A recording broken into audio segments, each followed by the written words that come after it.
Welcome. I'm Dan Blewett, and in today's talk, I'm going to teach you about social media and how to use it more effectively as a sports administrator. I'm a former pro baseball player. I also own a web-based sports business, and this is something I do every single day, and I want to share some of my strategies here with you. So let me tell you a little bit more about myself. So yes, I was a baseball player. I was a pitcher. I grew up playing baseball. I also played soccer a little bit. I was a swimmer. So I've got a lot of different sports under my belt, but baseball was always my passion. And I'm lucky today that as I go through, my journey as an adult in the real world, I still get to connect with people via sports. So I've authored 4 books on mental skills and baseball skills. Again, I played pro baseball for 6 seasons. And I have a pretty good following on the web. So YouTube is by far my biggest platform, which I've focused the most of my effort on, but I also do well on TikTok, Instagram, and the others. So I'm going to teach you about all these different platforms today. And fun fact, you'll see emojis throughout this presentation. I'm a big houseplant fan. So if you could see where I'm filming, you'd see a lot of different varieties scattered around. So what you'll learn today, number 1, why social media probably isn't working that well for you.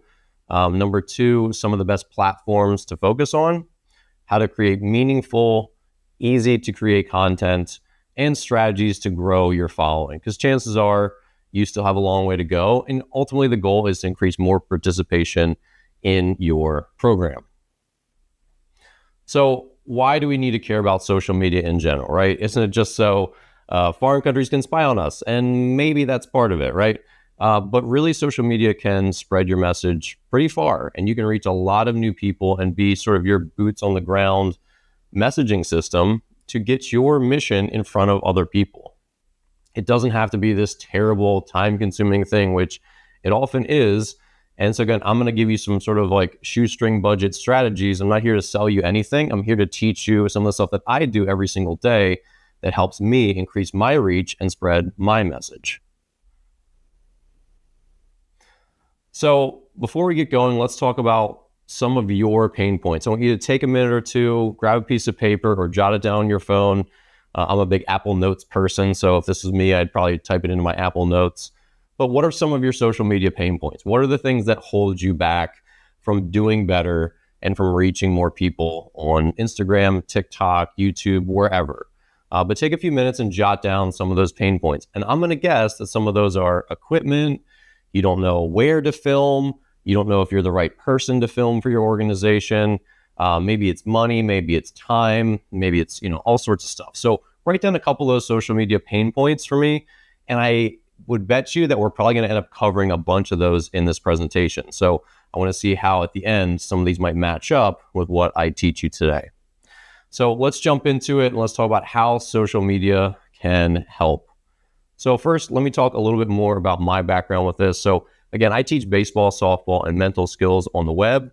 And it helps me professionally to, number 1, not only just give back to the game, that's the main reason that I do it, but it also is my full-time living. It helps me sell my books, my online instruction programs, helps me get in front of you here today, right? Like my social media following is part of the reason I'm a credible actor to talk to you about social media today. It's helping me book clinics and speaking gigs, all that sort of stuff. And I'll tell you that it does matter with your organization's credibility. Yes, there are many people who have big followings on the web who are not credible, who are not experts in their field, who purport to be, right? But there are many organizations who, when parents are checking out, should I enroll my kid in this or should I enroll in this myself? They want to see, like, are other people doing this too, right? Are other people listening to this expert too? And that's where social media can really help.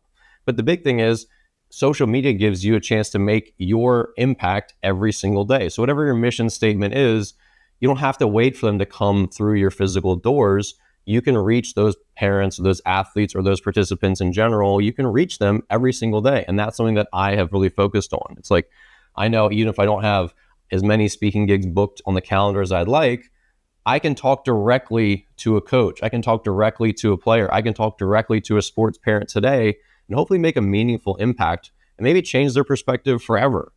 And I've gotten lots of good feedback on my YouTube channel, on my Instagram, where people say, hey, like this really did change my perspective as a parent of a young athlete. And thank you, right? And so those little things will, I think, hopefully keep you at it. And so again, this is my point here. If you're trying to help and make your community better, whether it's with a nonprofit or some other sort of sports program or a fitness boot camp or whatever it might be, if you're trying to help grow, this positive feeling, this, focus on health or nutrition or just being active or sports, if you're trying to help on the web, help wherever people are at. Again, you'll grow at the pace your organization is going to grow. But even if you're small today or you're not reaching as many people as you want, you can reach people where they're at on the web. And there's a lot of people on the web hungry for good role models and good information. So, all right, so let's get into it a little more. The problem here, and this probably goes back to one of your pain points, is that you probably don't have a following that's rapidly growing, right? And one of the big reasons here, let me highlight this point in my sort of text message format here that I've created. Your page is just a bulletin board. This is how I see most companies, nonprofits, organizations, sports teams. They use their page as just a bulletin board. And what I mean by that is they post announcements. They post, come to our next camp. They post, here's a person who won an award in our organization, or here's a, participant who won an award, or, come do this, come do that. But you're showing so much stuff that isn't providing value to people. And this is the big thing down here. One of the biggest ways to grow on social media is by giving value, by teaching people. Tell them what your mission is, share a story, give them something valuable. So really, this is the formula for success here. It's give, and then when you've given people lots of really valuable information, then you can ask. And why do we do this? People want to learn. People want to be inspired. They want to grow, and that's often why they're following pages of their interests, right? People follow all sorts of social media pages, but in general, they're looking to learn something and to develop or to laugh or just kill time. But as a sports administrator, you have some kind of mission and something to teach people, right? Because of course, you're teaching this in person. So why can't you teach them on the web, right? And so if you give people lots and lots and lots of good information, A, it builds your credibility, and B, it gets them comfortable with you. So then C, when you finally are ready to ask them to participate, to enroll in something, to register, to share with a friend, they're much more likely to do it because they trust you and they've seen the value that you can provide, even if it's only so far on the web. So this is the formula that most organizations use, where they just stagnate and they don't grow and they get frustrated by it. They're constantly asking and sharing photos or just, snippets from their events. So they're saying, hey, come join us. Hey, we've got another new program. Sign up now. Here's a photo from our latest program. Sign up. And again, this is sort of the bulletin board format where you're always just bombarding people with asks, right? You're just like a person on the street handing out flyers constantly, just saying, do this, do that, rather than giving people something first, where then they're intrigued and they want to seek you out for your knowledge. So we'll come back to strategy and kind of wrap all this up towards the end. But let's talk about some of the platforms individually, because I'm sure you have questions about which ones are worth your time and how they're different. So number one, TikTok, right? This is where all the youngsters are at, but really everyone is on TikTok now. Not everyone, but a lot of people. And this is a really great place to grow if you're brand new. So if you don't have a TikTok account yet, yes, it's more saturated than it's ever been with people. And it, in some ways, is harder to stand out than, say, 3-4 years ago. However, it's still by far the best place for small creators to grow. The algorithm will continually push new content in front of people. And as I scroll through TikTok, I'll see like, hey, that's a really well done post. Like, I like this person. I'll click on their profile and they've got 200 subscribers. And I go, wow, TikTok is putting someone with a really small following in front of me. And I have a, reasonably big following, not gigantic. I don't have 2 million people, but I have, 30 something thousand. And for them to put a really tiny person in front of someone who's got a bigger following, most social media platforms don't do that. They're prioritized as sort of like the biggest keep getting bigger, but TikTok is very good at spreading small creators around. So you really can grow as long as you're creating good content. So this is definitely the youngest leaning platform. So you should know that. So especially if you want to reach kids directly, this is a great place to be because this is where all the kids are. And yes, there's some worries about TikTok maybe getting banned. So should you put your effort into it? I would just assume that it's going to be here for the long haul. It's so valuable as a company that they're probably going to work something out. That's just my opinion. I certainly can't read the future, but I would say just get started because the best time to get started on TikTok is yesterday, and the second best time is today. So it's a highly valuable platform. X, formerly Twitter. What should you know about Twitter? Twitter is mostly like a breaking news kind of place, or a place where if you want to get in a verbal altercation with someone that you don't know, that's where you go to Twitter, to X. If you want to get in a really vicious political fight, X is a great place for it. But more seriously, this is not necessarily the best place to reach new people to come out and participate in your program. I don't put a lot of time into Twitter. I really just kind of repost videos there just for kicks, but I don't engage much. And to be honest, I'm not a very big fan of the ownership of the platform or the way the platform is run. There's a lot of misinformation. It's very divisive. So if you're going to spend time, I don't think Twitter is going to be high on your priority list. Instagram. This is probably the second biggest one. And I will rank these for you when we're done summarizing each of these, but Instagram is very important. It's also highly saturated, so it's much harder to grow on Instagram than it used to be.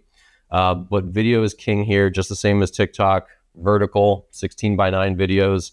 And this is a great way to reach people. Instagram is pushing their Instagram Reels, which is their vertical video stuff, much more than their photos and sort of image posts, although all can certainly be valuable. And we'll talk about different types of content in a little bit. But everyone young and old is on Instagram. And the nice thing about Instagram is that you can, when you post something, you have an option just to immediately reshare it on Facebook. So you kind of get a double whammy, even though it is pretty easy to share vertical video content on any platform, like very, very simply. So, but you definitely need to be on Instagram. This is probably the first place, again, if someone's going to vet your organization or you personally, this is probably the first place they're going to go. They're going to say, who's this Dan Blewett guy? And they're going to go on Instagram and say, does anyone listen to this dude? And I've got 30,000 followers there. So they'll say, okay, yeah, people actually do listen to this guy. Like maybe I should listen too. Again, that is a basic function of having a following on some of these platforms. LinkedIn. Now, LinkedIn is very important. It is different, fundamentally different than the other platforms. Number one, you can probably guess this, the demographic is very different. Mostly business professionals, right? Almost exclusively people in the working world. So you're not going to see kids. So if you want to reach boots on the ground, like actually show kids that your basketball program or your fitness program is really fun, this isn't so much the place to do that, but this is the place to find new stakeholders, maybe new employees, new donors, new sponsors, new companies to partner with. This is a great place to post stuff about what you're doing as an organization on LinkedIn and get other people engaged and involved into your ecosystem. I don't do as good a job on LinkedIn as I could. I really need to do this more because if you're thinking of me as a person who wants to get in front of other people, LinkedIn is a really good place for me to showcase that, hey, I'm a decent speaker, I think, and I have a good message to share, and I could speak to young people at your school, and I could connect with principals and athletic directors. That's a really good place to do that on LinkedIn. Much harder to say, I want to connect with athletic directors on Instagram. How do you really go about doing that? It's not clear. But on LinkedIn, you can make content that's sort of, for them. And then you can add those people, connect with them, send them a message. So LinkedIn's very different and it can grow your organization in a much different way.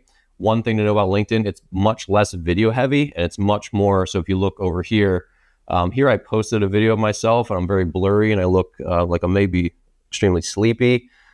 It's just a screenshot from the middle, so no alarm. But they don't prioritize the video. You don't have a lot of tools to like make your videos look better. Like I couldn't choose the cover image, so I didn't look as blurry and sad as I do here.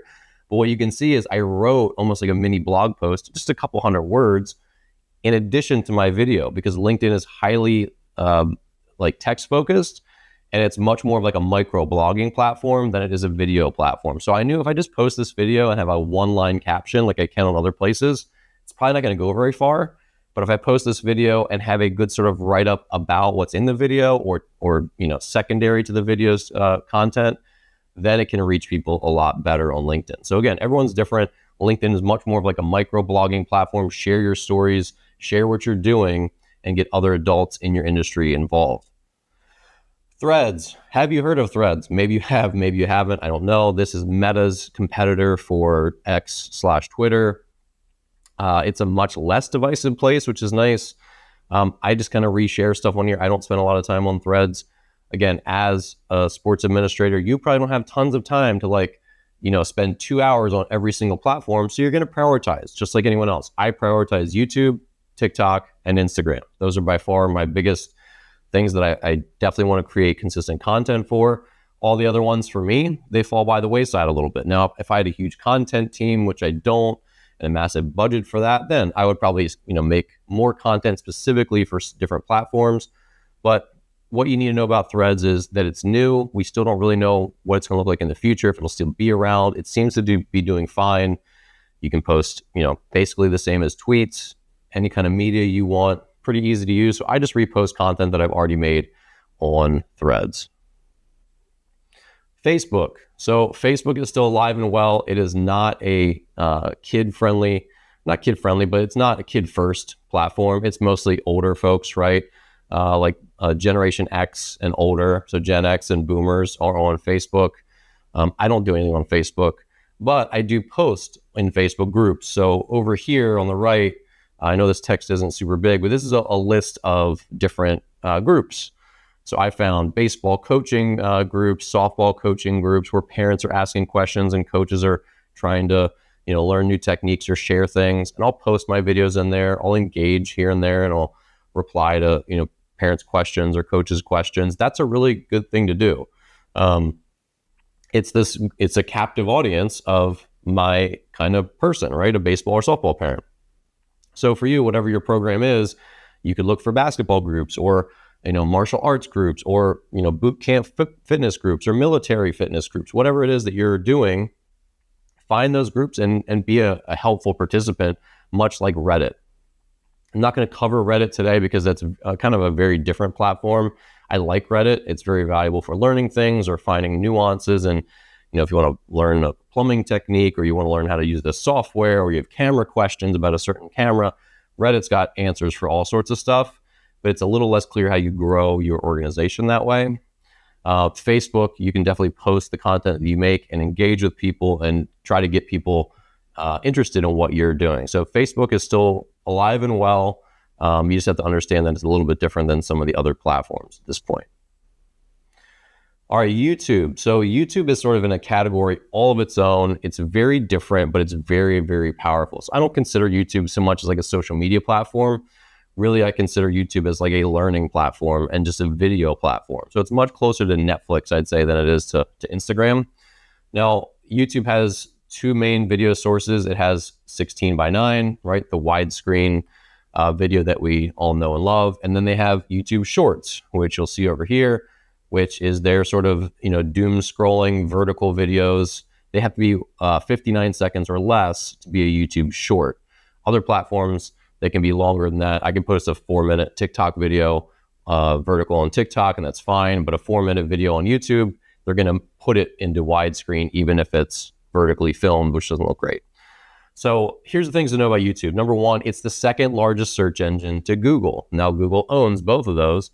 But when you make a YouTube video, what's important to know is it's going to slowly rank your video over time. And if you make good quality content, it will rank higher and higher and higher. This has been one of my main strategies as a baseball and softball person on the web.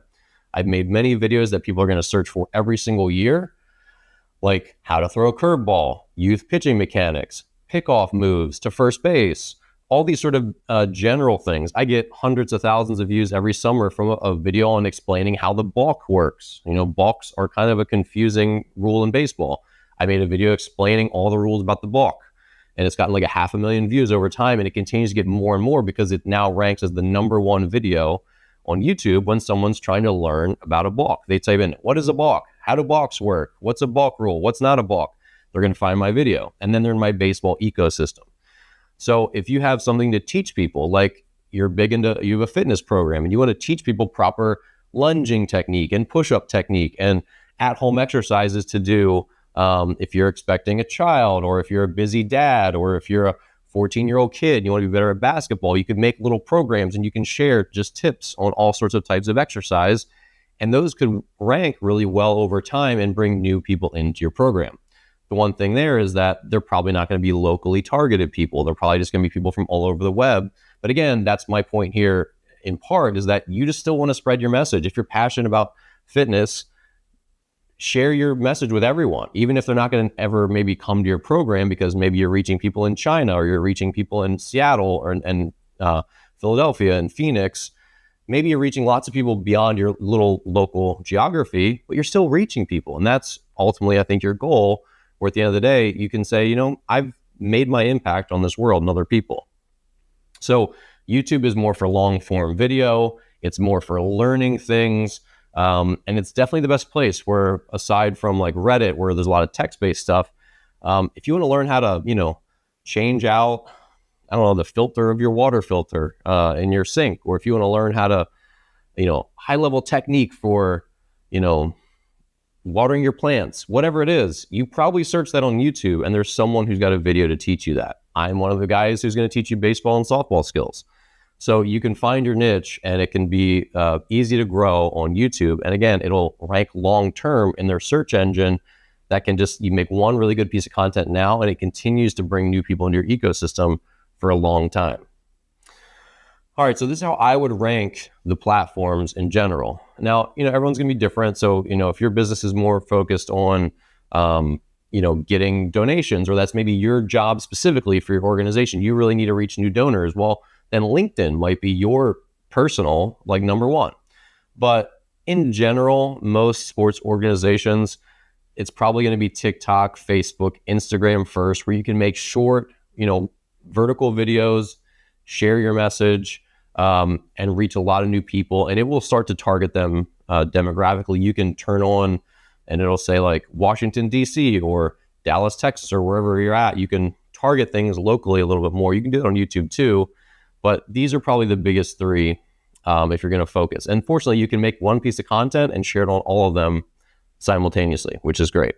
YouTube, I'd say, is number 4. It requires more effort to make widescreen videos that are going to rank well in YouTube long term. It just requires more planning, better audio and video equipment. You can still do it on your phone, which I'll talk about in a moment. But there's just more that goes into sort of an official, YouTube video that's going to exist for maybe a couple years. And then LinkedIn, Threads, and Twitter, they're more focused, again, more text heavy. Threads and Twitter especially, I don't think they're ways to really grow your program. But again, everyone's different. But this is how I would generally rank your time and effort, like where you should allocate it for most administrators and most sports programs. So let's talk about content types, and let me give you some ideas of what you should be doing to grow your following. Okay, so this handy little graph here, number 1, social proof. Maybe 1 out of 10 posts is social proof. And social proof is, a testimonial. Social proof is a photo of one of your camps or your events where people are smiling and they're having a good time. And maybe you share a little bit, hey, we had 89 participants at this latest camp and it was a huge hit, and a bunch of smiling photos, right? That's social proof. Other people are proving that what you do is valuable. Entertainment, this could be memes. And I'm going to show you examples of all these in a moment. This could be memes. This could be something just funny that's on topic or maybe a little off topic, just to make people laugh or inspire them. Announcements. We've got a new camp. We've got a new, registration has just opened for our new program, whatever it is. Again, these are more of the bulletin board things, with the exception of entertainment. The bulletin board things should be a lower percentage of your content types. And then this big blue ring here, 60% or 2/3, education. Teach people something. Give them something valuable. The stuff that you're going to teach them in person, teach them that on the web. You have a million questions people have asked you. Turn every single little question into a video, and you're never going to run out of content ideas. So again, this is the big problem. And I just want to keep drilling this home because I want you to take this with you. These cannot be your only things that you post on social media. They can be, but you just won't grow. You'll stagnate because people, they don't come to your page to learn anything. They don't get any real value from you. They just see that you're doing this program and that you're constantly asking them to participate, but they don't know what's in it for them. Education, entertainment are the big ones that are going to actually grow your following and get more people in your doors. Because I know you don't care, and I don't care if I have a million people. Like, I do care a little more because I just want to reach people. Like I make my sales and that's all independent. Like I can pay my bills, I'm fine. But for you, you want actual participants to come through your doors. I get that.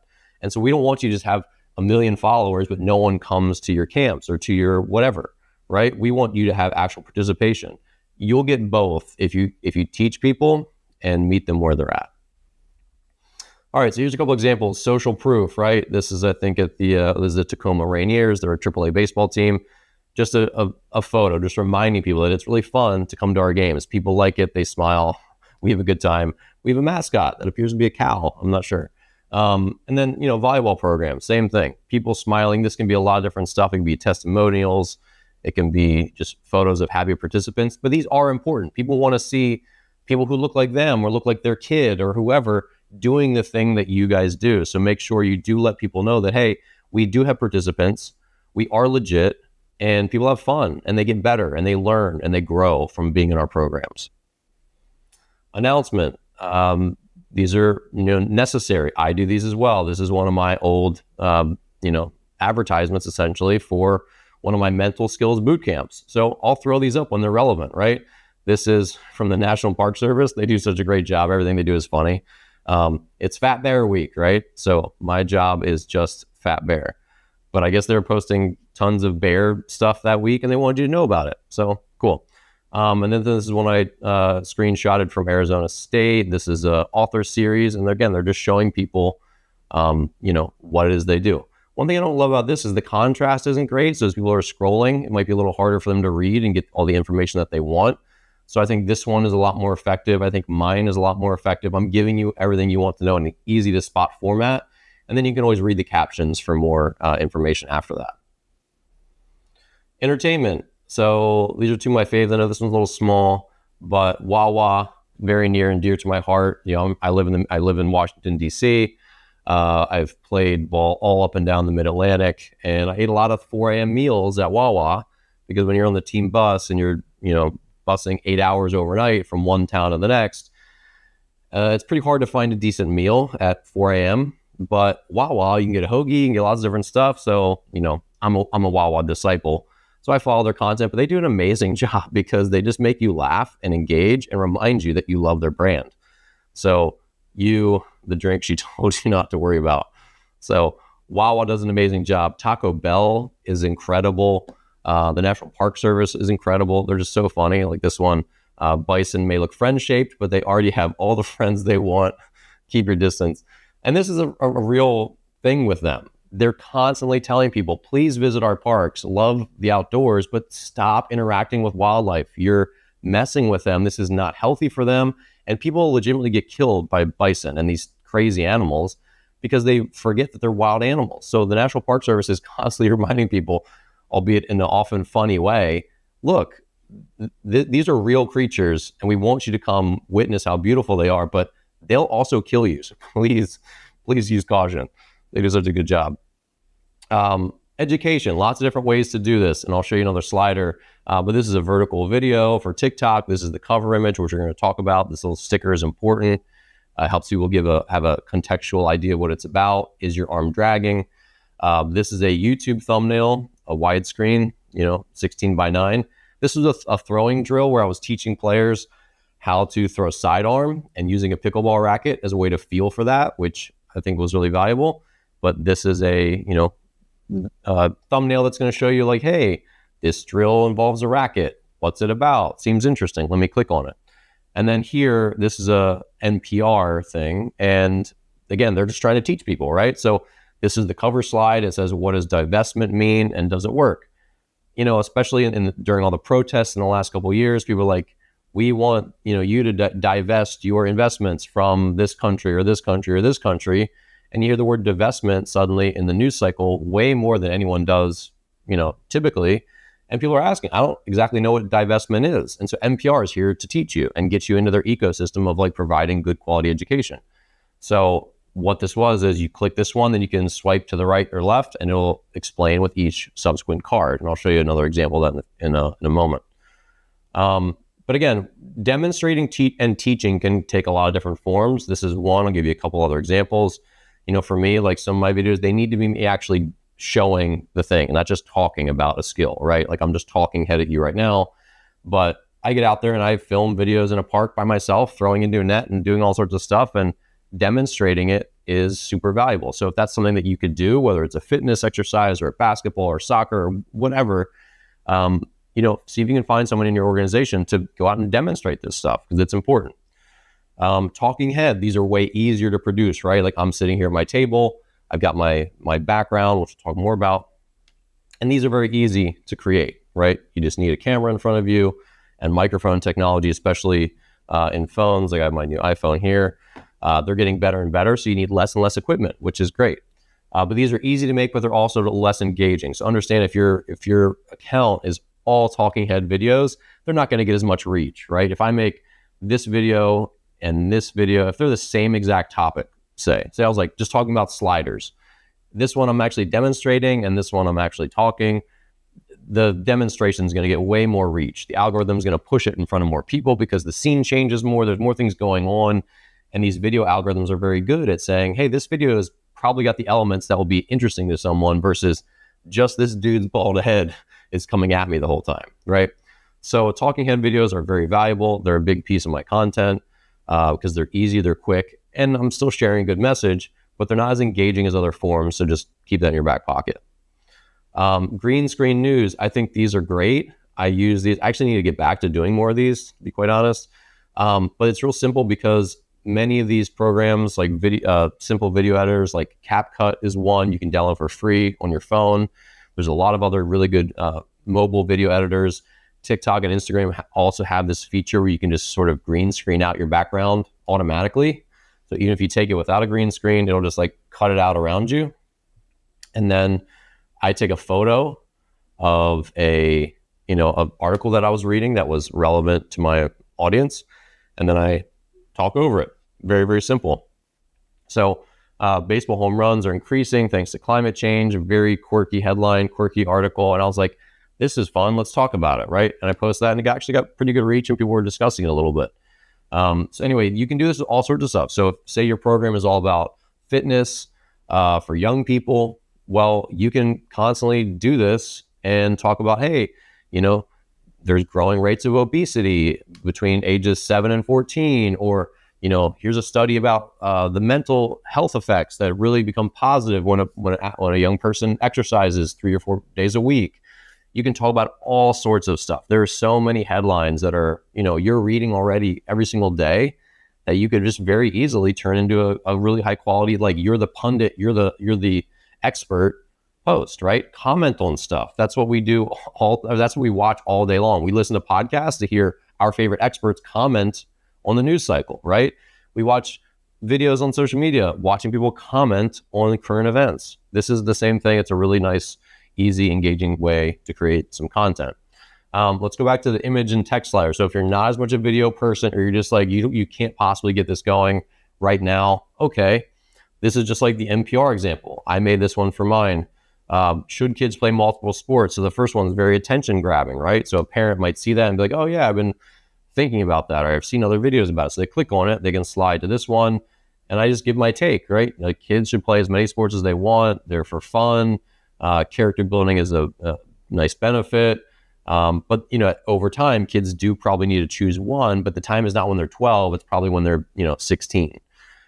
So we just had this whole discussion on text-based sliders on Instagram. You can do this on TikTok as well. You can do it on Facebook. You can post these on LinkedIn, on Twitter. You can post them pretty much everywhere. They may not all have the sliding capability, but you could just post all of them as images, and it would work just as well. So you don't have to do video, and this is a good way to give people good value. And you can make these in PowerPoint. You can export them as a JPEG, which is an image file. Super easy to do. You could use Canva. You could use Keynote, which is Apple's version of PowerPoint. Very easy. There's more good quality graphic design tools than ever, where you can make these in a snap, or you can have one employee make 3 of these a week on common topics, and another employee makes 2 videos a week, and now you've got 5 high quality pieces of content, and you're off and running, right? So ultimately, the goal of all this, again, is to convert followers into participants. I know you don't want to just grow a following just to grow a following. You want to grow a following of engaged people who will eventually come out and participate, right? So again, when you educate and you share success stories, you share some social proof, then when you announce, hey, we've got another camp coming up, people are like, you know what? I watched a lot of this guy's videos and I really trust his pitching advice. And now I hear he's holding a pitching camp in my town. I'm going to go to that, right? That's always the goal. The more people know and trust you when you're ready to invite them to something that even that they have to pay to do, they're like, yeah, that person, I listen to them. Let's go do that, right? So that's your goal.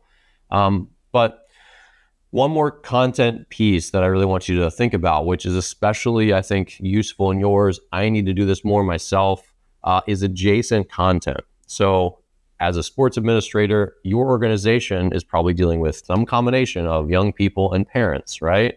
So what are adjacent things that parents want to know? Kid-friendly events, smoothie ideas, snack ideas, nutrition ideas, right? Parenting articles, exercise habits, just like habits, mental health, all sorts of things, anything related to kids, they're going to be engaged with. There are a couple adult sports organizations here in DC where I live that do an amazing job at this. So these are like, social sports. I play with a bunch of them where they'll, do kickball or softball or volleyball just as a way to meet new people in the city, right? But if they're just always posting videos of adults playing softball, who's going to watch those on Instagram? Like, we're not, right? And so what they do is they'll be like, here's 24 things to do on the weekend, right? Here's a great new bar that's coming to town that's opening up next week. Here's a new place to eat. Here are some great museums to visit. They're constantly giving their target demographic, who are, young adults between 22 and 40. They're constantly giving us other things that we want to do. And so every time we're like, oh, I love watching this company's Instagram account because I'm constantly getting new things I can do every single day. And then I'm always still engaged with their branding, right? Oh, that's DC Frey or that's Bolo Sports. They're always giving me good ideas. Maybe I should sign up for another league for them, right? That's how they do it. And they do a good job. So adjacent content can be another easy thing to do where you're sharing, again, something for your audience that isn't exactly what you're doing in person. And so with adjacent content, you can also get new people signed up for your email list. So a nonprofit that I was working with locally, they do play events. And I said, you want to grow your email list. So can we offer a lead magnet, which is a thing that generates leads that people want, a free PDF of, places to like playgrounds in the area. You could make a map of all the different playgrounds where parents could take their kids in the area, right? Because they probably don't have that information in one place. They're probably always Google mapping it. Like, where can I, take my kids to find a new swing set or whatever? We can make a whole big map and then parents can download that for free and then they're on our email list, right? And so if you have a lead magnet or something to get people onto your email list, you can, again, entertain, educate, and then on your social media pages, say, hey, please download our new free PDF with 20 healthy snack tips for parents for their kids, right? I think a parent would download that, right? I think, my sister has 3 kids. If I said, hey, I got this new sheet of like 20 easy, healthy meal ideas that kids love, I think she would be interested in that. Then she downloads it. Now she gets your email newsletter. And every week you can send her new updates on what your company's doing. And it's still going to be somewhat relevant to her because she signed up for the meal tips, but she is interested in sports stuff for her kids, right? So this is how this all works. And you can get people, again, to come out to your events or just to sign up for your email list, which once they're an email subscriber, they are vastly more likely to then actually sign up for something. That's like the last step is social media. You migrate them to your email list. And when they're accepting your emails and they're okay allowing you into their email inbox, that's when you're really close to eventually getting them to come participate or get a sale for them or whatever your ultimate goal is. Okay, so let's talk about actually creating content, some of the nuts and bolts of doing this. So here's a nice little overview. Number one, I've mentioned this briefly, but we'll hit it a little harder now. A cover, sticker, or thumbnail. After you've made your content, you have to make sure people can have interest in it, that they want to click it, and that they have context on what your video is about. You do need someone who's credible, who communicates well and looks the part. You need casual and authentic. We don't need to script it out because Like if I was to try to script out this whole talk, it would be a mess. I'd be doing take after take after take, screwing up my words. You just want to be able to speak from the heart, talk about stuff that you know, so you can say it in a casual tone, right? Like you're talking to someone. You need quality audio and lighting, but you do not have to spend hundreds and hundreds of dollars on this. You can do it with your phone. It can be very easy. It can be $100 budget or less. So let's talk a little bit more about those individually. So number one, recording gear. So as you look at me here, I have my polo shirt on and I have a little mic right here on my lapels, a lavalier mic. I've been doing this a while, so my lav system is like a couple $100, but it goes right to my camera or it goes right to my phone. Very easy to use. They last forever, so it's a pretty good investment. This one up here, this is a full lav wireless system by Rode. There's a couple other companies that make this same thing. They're very easy. You just like take them out of the box, stick it on. It's obviously more obtrusive, but these are also things that people are so used to seeing these on web, they don't mind. Like I have my small one. Sometimes I use the big one I stick on the neck of my shirt. It's very, very easy. But the other thing that's nice is, if you get a nice cheap tripod mount for your phone has better and better mics every year. So if you have, like I just upgraded to the new Apple 16 Pro, and I did that precisely because I'm going to start filming more of my regular videos with my phone instead of the camera that you're seeing me with right now. Why? Because the battery, I don't have to deal with replacing batteries every 45 minutes. I don't have to have the added bulk of a camera. There's just a lot of advantages that phones have continued to get better. And the inbuilt mics of this new one especially, they're so much better than they used to be, where I don't need a wireless camera system just to do a quick selfie video if I'm traveling, or if I just want to do a quick talking head video just to get something out that day. It's easier than ever and it's higher quality than ever. So if you already have a decent semi-new phone within the last couple of years, it's probably plenty good enough, even without an external mic in general. So the big thing with microphones are, if you're doing more videos like I do, where I go out and I film myself on a baseball field, this is not going to cut it because it's going to be too far away audio-wise to pick up my voice. It'll sound too distant and tinny and just not very good. But from a selfie distance, from 3 or 5 feet away, for putting it on a tripod in your kitchen, it's going to be certainly pretty darn good now, especially with like some secondary audio processing, which every video editor can do now. So that's a really big benefit. But if you are going to go out and, do videos of like in a gym or on a basketball court or a soccer field, that's when you need a little more of an external mic, because then your voice is going to sound amazing, even if you're 50, 100 feet from the camera. Last thing here, a good place to record a decent background. So if you do talking head videos, you do want it to look good enough. This is my background here. So I just put these felt tiles on my wall. This design, I just like the colors. I don't know. I have a couple plants over one of my shoulders, right?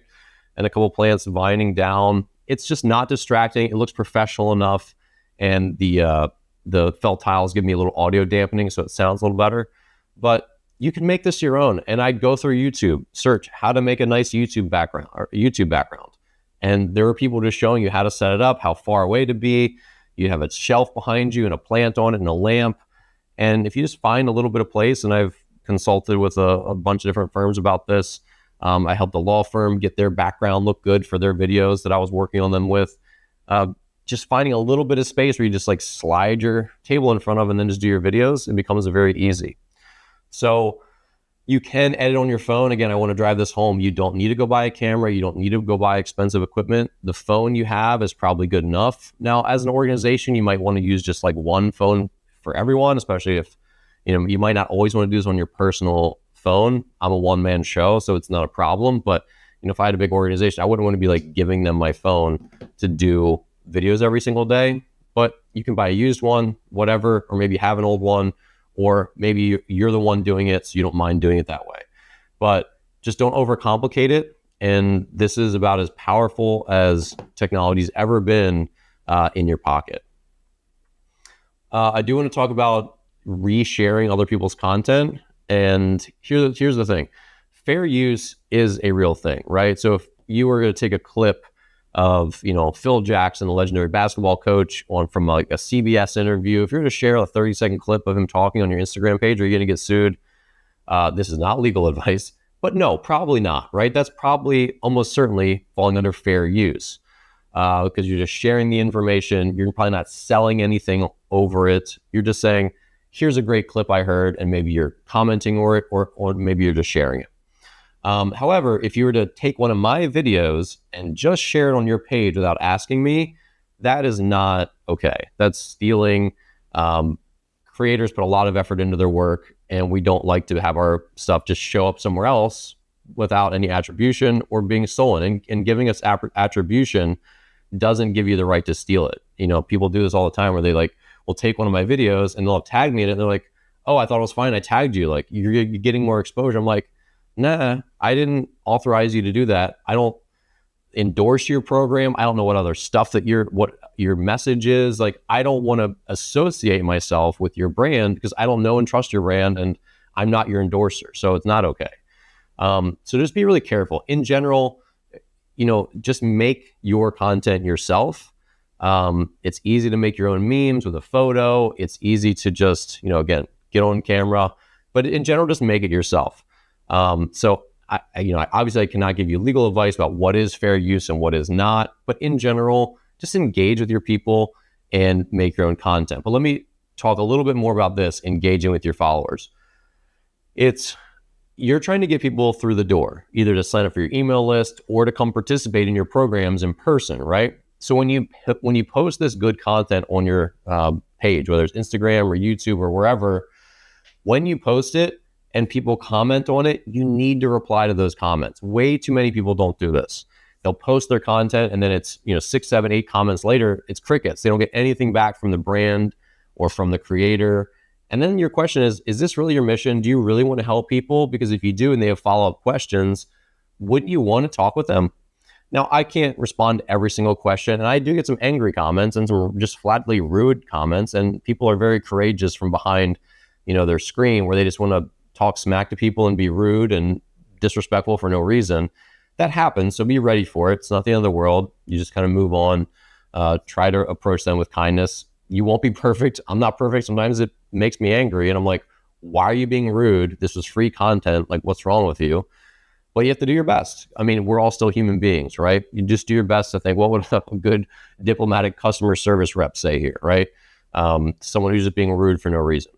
But in general, you want to build a community. So assume that anyone who replies, has an honest question, or is positive about your post, assume that there's someone who's like one interaction away from joining and signing up. And I never know with especially my YouTube, I get lots and lots of comments. More than I get a lot on Instagram and TikTok too, but YouTube, there's a lot more thoughtful, hey, can you make a video about this? Or I don't understand this. Did you explain this in the video? And for most of them, I'll give them a thorough answer. And a lot of times it gives me new content ideas, but B, if I'm helping that person even more, that puts them further into trusting me. And now maybe they eventually buy a book or they eventually sign up for a program or whatever it is. So again, assume that whoever is interacting with you on your site is very engaged, because they took the time to comment. So you want to nurture that, talk back to them, say something, thank them for their comment, and give them more good value for their time. They took the time to talk to you, so talk back and build a community. It's the best thing you can do. Last thing on creating content here, you need to find the right person to do these videos, right? So I look the part, right? I played pro baseball. I was a baseball coach. I look like what young kids hope to be like, right? They want to grow up and be strong. They want to throw hard. They want to hit the ball hard, all that sort of stuff. So when a 14-year-old kid or a 38-year-old dad finds my videos, they think, okay, well, this guy looks credible. Number one, he communicates well, which is something that I pride myself on. I continue to try to make my videos more and more concise and easy to understand. But you got to find someone who's eager and credible to be on camera. So if you do want to do videos, you just have to think, who's the best person in our organization or people, if it's multiple people, who actually wants to be on camera, who's actually passionate about doing this, because you may not be. And you may not look the part. You have to be honest with yourself.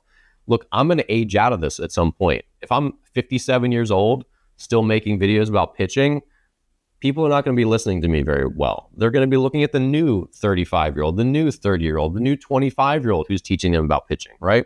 So this is in some ways a young person's game. And again, you have to look the part. So like I have a baseball channel and I have a softball channel. The softball channel is geared at fast pitch, at, women's softball, young girls playing softball. I know for a fact I do not look the part as much as a former D1 softball player who's a woman, right? And I'm okay with that. I'm still there just to share my message, but I know full well if I had on staff a D1 softball player to do those videos instead of me, I would have her do it in a heartbeat because she looks aspirational to those young girls, right? And I totally get it. It doesn't make me offended. I look aspirational to a 13-year-old boy, just the same as a WNBA player is aspirational to a young female basketball player. So just make sure, again, you don't have to exactly fit the mold, but make sure that you look the part and that whoever decides to be on camera, if you decide you want to do video, that they're really in it for the long haul because it can be a bit of a slog and they've got to be really passionate about getting better and doing it consistently. So if you're the only person you can find is like, oh God, then I've got to do another social media video, that's not going to work out long term. I like doing this. It's just like brushing my teeth at this point, hundreds and hundreds and hundreds of videos later. And I don't think about it too much. I just like to, share my experiences as a player. It keeps me connected with the game. And I like helping the younger generation along. All right, so let's talk about posting. So we've got the platforms covered. You've got your strategy sort of covered. You've got how to make some of these pieces of content. But let's talk about posting them effectively. The biggest thing here is being time efficient. So one video equals many postings and clips. So I think less than a minute is ideal. We all know that human beings have just the worst attention spans now. We are just the worst. We're just like squirrels running around.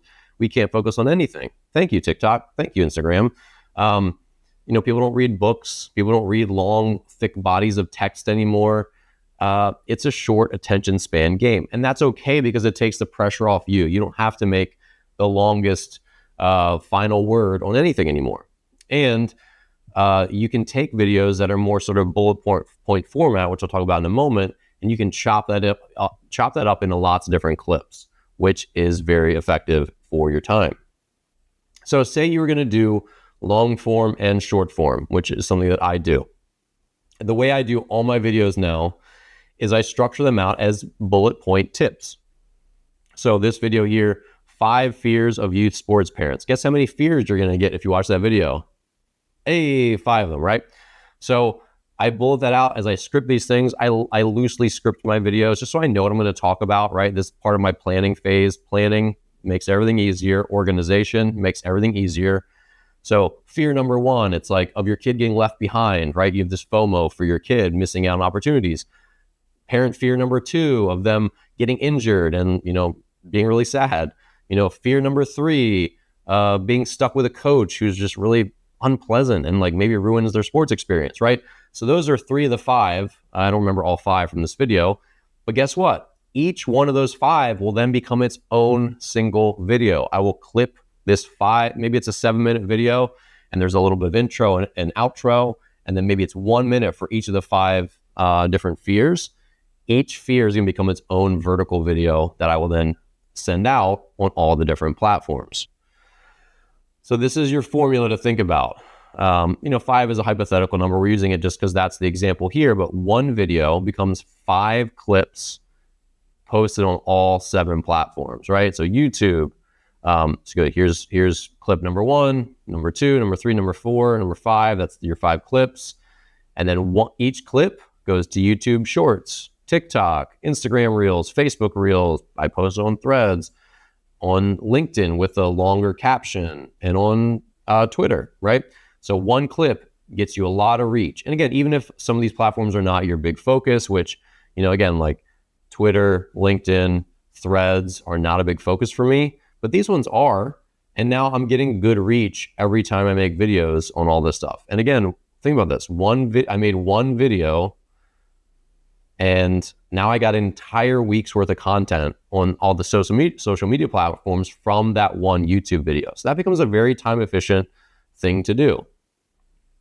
So let's talk about, once you've posted these, what should you do as far as a thumbnail? This is critical because your videos become an archive essentially, right? people are going to land on your Instagram page and they're going to scroll down and see what you're about, and they're going to see all your different posts and videos. Same thing with YouTube, same thing with TikTok, et cetera, et cetera. This is a thumbnail from one of my very old videos. You can probably tell that it's like grainier, whatever. And this is the thumbnail. Do you have any idea what this video is about? No, I don't either. I was doing something talking about the strike zone. I've given this talk a bunch of times. I think I know what this is about, but like, yeah, this will have a caption below it, like the actual video title. This probably said like strategies for pitchers, you know, on like the corners of the strike zone or something. But this doesn't help me contextualize it. This video here, what do you think this video is about? It's about learning a pro quality changeup. And here you see me with a weird looking grip that maybe makes you intrigued because like, oh, that's a little bit different than like the typical changeup grip I've seen. So you see a guy teaching a changeup grip, and here's this very bold, you know, not verbose text. This is very good. If someone's looking for a changeup video, they want to learn a changeup, there's a high likelihood that they're going to click this video, whether I made it yesterday or I made it 5 years ago, right? And that's the point. Here's some more. These are some vertical ones, right? This one right here, this one's good. It says changeup speed difference. I'm showing the changeup, and you have an idea. I'm going to talk about how slow should it be compared to your fastball. This one, don't close doors on your future. A little more motivational talk, but you've some idea what it's about. This one's about doing the windup and where to hold your hands, and there are my hands. So this one I said is okay because it's VR, and this is from a VR app company that I do influencer videos with, where someone might be like, what is that? I want to click that, even though there's no text on it. So I think that one's okay because it has some intriguing element to it. But this one right here is just me looking into the camera, again, being sad, and you have no idea what I'm talking about. Like literally no idea what this video is about. I could be talking about breakfast cereal. I could be talking about pelicans. I could be talking about asteroids. We have no idea. So why would you ever click this video again? There's no reason, right? And this was from my Instagram, where again, this video, I made it once. And if you didn't click on it right away when it was sort of circulating in your feed, you'll probably never, ever watch this. So now I got like no long-term value from this video. So it's really important to put a sticker. These are called like text stickers, or on, where is it? On TikTok, they will let you do a cover image thumbnail at the end. But it's very important to go through at the end and put a thumbnail sticker on it, or create a thumbnail image outright.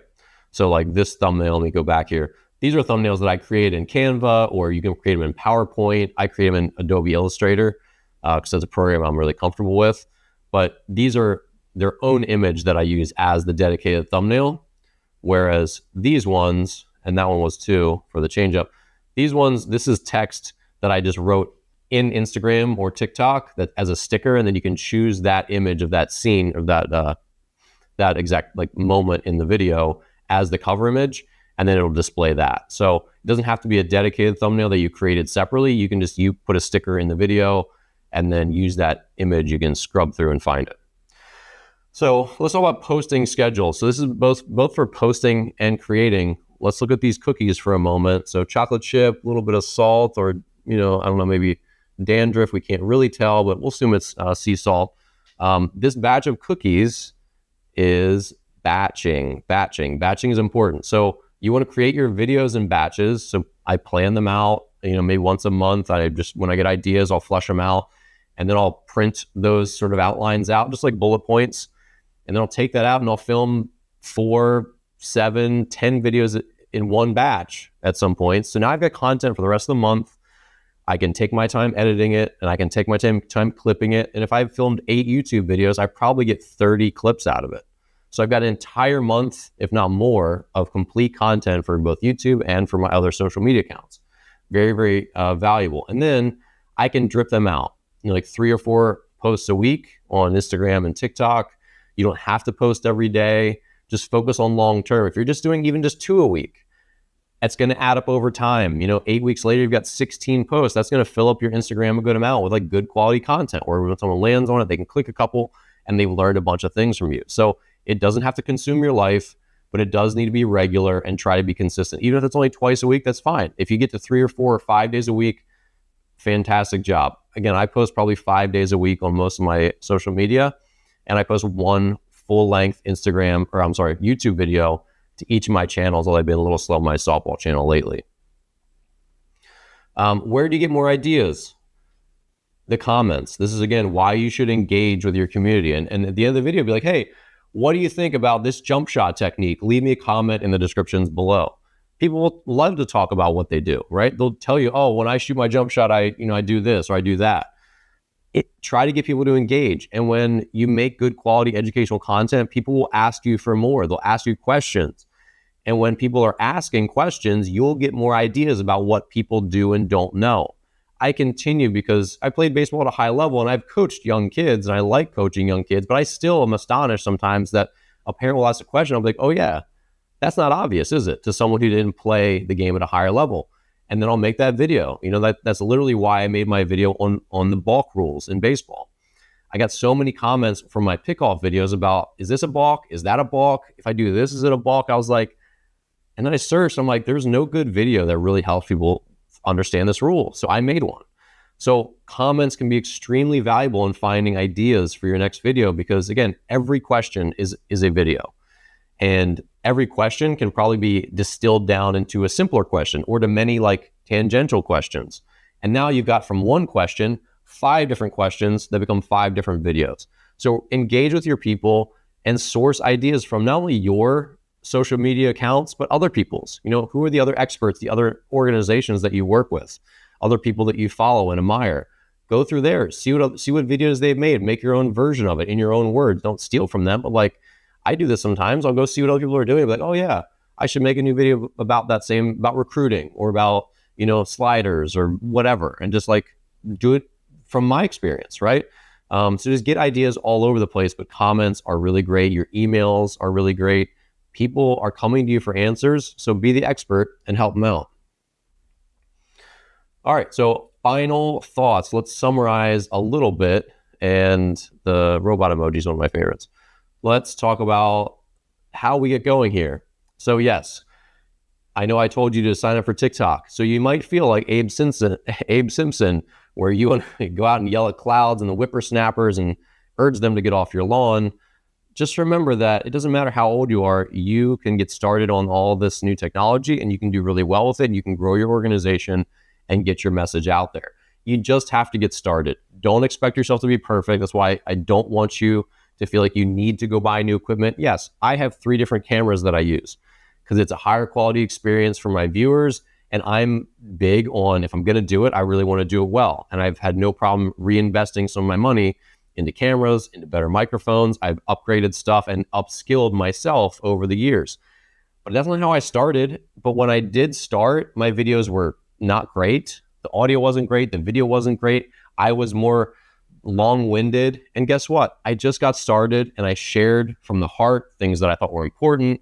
And I did this with no real expectation of being paid back for it. I never expected to make money off YouTube. And now many, many months from YouTube, I'll pay my entire rent from it. That was never the goal, but I just wanted to share what I was good at. And as I continue to want to be better at sharing my message and get it farther out there, I wanted to do better for my audience and have better, cleaner audio and look better on camera, just like the way other creators do. So, but at the end of the day, you just need to get started. So take whatever equipment you have and just sit down and speak from the heart and give people something valuable. Next, systemize, delegate, tinker, keep learning, keep going. Again, you can learn how to be good on YouTube. Search it. How to make better Instagram content, how to make better TikTok content. Just spend a little bit of time each week just trying to learn new things and see what people are doing. Also, go through those platforms a little more, actually like being sort of like tuned into how people are doing this stuff. When you see a video from an organization that's similar to yours or someone that you follow that's in your industry, how do they do things? Like, how are they engaging with the camera? What are they doing? Really start to like look at the way, what's the old saying? The way the sausage is made. Yeah, like start looking at things more from that perspective. I do this with movies now. Like I've learned a lot about video editing and I keep thinking of like when they cut to different scenes and like how they go back and forth with their dialogue, how they frame people. Like I watch movies in a very different way now, especially documentaries. And it's kind of fun. It's like, because I know enough about production that I can sort of participate. And I'm like, oh, wow, that's interesting how they did this effect. Like, I see how that's, telling the story visually. And again, the thing to remember, let's look at this last one, the blue line here. Low viewership is fine. At first, you're going to make videos for 12 people. 49 people are going to watch it. You're going to think, well, that was a waste of time. You might have changed one of those 49 people's lives. You might have shared some tip that like really resonated with them. And you may never know until 87 videos down the line where that person finally comments and be like, hey, I was watching your stuff this whole time and I just really appreciate the impact you've made on me. I've had that over the years and I always appreciate it, but you just never know who's watching. And you never know when you got someone hooked on your brand of expertise. You just never know. And the other thing is, I'm different than every other baseball person. So I just try to be myself. There's no second Dan Blewett. I'm the only one. And there are other people who are like higher energy. There's other creators now who are younger than me, who look different. They have great flowing hair, whatever. I just try to be myself. And I know that I'm not going to resonate with every young athlete or every parent or every coach, but I'm going to resonate with some of them, right? Like, I'm more of a low energy person. I'm not a super extrovert. I'm not like rah, rah. Like this is me. And as a coach, I'm pretty reserved. And as a player, I was a pretty stoic, more of like a quiet, just like focus on the game kind of player. And I don't try to be anything that I'm not. And I wouldn't encourage you to try to have this new big persona. Just be yourself and just try to be maybe like a slightly more animated version. Like, I always have to remind myself to like use my hands and like gesture more and project my voice. I've gotten very good at that over the years, especially just working with kids outside. You're probably good at that already. Like, you have to really project your voice and have some confidence and some, dominance in your voice to get these herds of cats in line to kick the soccer ball or whatever, right? So you have a lot of skills already, I'm sure, that were going to make you better on camera than someone who is not in a field where they have to command other people around and organize things and get them on track and also educate them on the fly. It takes a lot to get people organized into groups to do the right things and to keep them safe and to instruct them. It's a lot. So don't worry about the fact that it might not be high viewership at first. Just continue to focus on giving a good message and reaching people where they're at. Again, 3 takeaways here. This formula, 1 = 5 by 7, where 5 is the amount of tips in your video. 1 video, 5 tips, chop it up to all 7 platforms, or just the top 3 that you really care about, or the top 4, whatever. But be efficient, batch things, plan it, record it, clip it, and then post it in different places. Give way more than you ask. That's very, very important. If you're, again, just ask, people aren't going to have any reason to want to go back to your page. They know when they go there, you're just looking to try to get them in the door.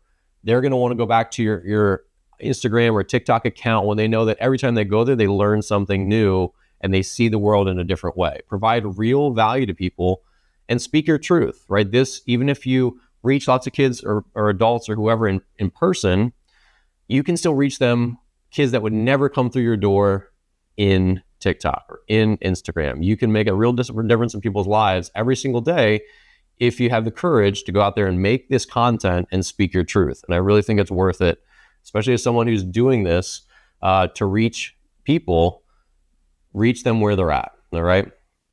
So if you want to find out more about what I do, you can easily find me on the web. Just Google me. I'm Dan Blewett. I have a website. I have every social media there is.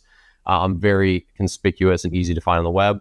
But I hope you've learned something today. I hope some of the social media pain points we talked about in the beginning, I hope we've solved a couple of those at least.